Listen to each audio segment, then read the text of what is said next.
Il commença à crier avant l'aube, et à midi, tout le château connaissait ses cris. Il n'y avait dans ces sons ni demande, ni mots intelligibles, seulement un hurlement déchirant, qui se transformait en un grognement rauque, presque animal. Les serviteurs, passant sous les fenêtres des appartements princiers, se signaient et pressèrent le pas. Les gardes postés sur les tours s'efforçaient de regarder vers la forêt, comme si elle pouvait offrir un refuge. Le soir du deuxième jour, ses lèvres étaient gercées et collées par le sang séché. Et le troisième jour, il se mit à aboyer, d'une voix sourde, rauque, avec des gémissements, comme si sa gorge était incapable de produire un son humain. Les médecins parlaient d'un épuisement mental, les moines de possession démoniaque, et les proches chuchotaient que le prince ne pourrait plus recevoir de messagers ni lire de lettres. Lorsque sa langue commença à noircir et à enfler, plus personne n'avait de doute, il était en train de mourir. Mais la mort tardait à venir. Un mois plus tôt, il était assis dans la salle de réception, en armure complète, tenant une coupe de vin et écoutant les ambassadeurs de Cracovie discuter des frontières avec les anciens de Gématija. Il était alors maigre, mais fort, ses yeux brillaient et sa voix était ferme. Mais l'hiver fut rude, et après une longue campagne dans le nord, le prince revint à Tracaille avec de la fièvre. Les médecins, selon la coutume, commencèrent par une saignée.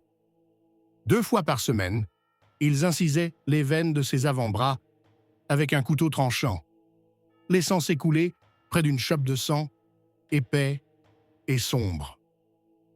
Après cela, le prince devenait pâle et silencieux, et ses blessures cicatrisaient lentement, s'infectaient et dégageaient une odeur désagréable. On lui donnait à boire une décoction de racines de valériane et de baies, de genévrier séché, on lui posait des pierres chaudes sur la poitrine et on lui frictionnait les tempes avec de l'huile de noix de pin. Lorsque les premières plaies apparurent à l'intérieur des cuisses, les servantes pensèrent qu'elles étaient dues au frottement de la cotte de maille, mais elles ne tardèrent pas à s'infecter et à se recouvrir d'une croûte jaune. À cette époque, la confusion régnait déjà dans le palais.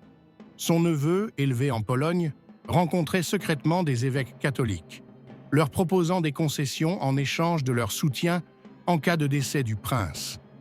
La vieille noblesse, qui se souvenait des rites païens et des campagnes militaires, voyait en lui un traître. Seuls 2 gardes de confiance montaient désormais la garde dans les appartements du prince. Les portes étaient verrouillées, et seul son médecin personnel et son confesseur étaient autorisés à entrer. Toutes les autres informations sur son état étaient transmises par de brèves notes scellées à la cire. Chaque jour, la maladie l'emportait un peu plus. Son visage était enflé, ses yeux étaient enfoncés dans des poches rouges, et sa bouche empestait la pourriture. Selon son scribe personnel, le prince parlait de plus en plus souvent tout seul, parfois dans une langue incompréhensible, et une fois, au milieu de la nuit, il s'était levé d'un bond et, titubant, avait commencé à ramper sur le sol, fouillant dans les pots, comme s'il cherchait quelque chose. Quand on a essayé de le relever, il s'est mis à gémir et s'est agrippé au bras d'un garde. Celui-ci a gardé une profonde blessure au poignet et a été renvoyé d'urgence au village sous la surveillance d'un guérisseur. Les archives du palais rapportent qu'au cours de la 6e semaine de sa maladie, le prince cessa d'avaler toute nourriture solide. Les médecins lui préparèrent des bouillies épaisses à base de millet et de miel, mais il les recrachait, laissant des traces collantes sur les oreillers. Sa langue était enflée, ses bords noircis et la surface était couverte de profondes fissures. Dans le parchemin chronique du scribe principal, Stanislav, il est écrit « Sa voix est devenue sourde, comme le rugissement d'un animal pris au piège. » Le sens des mots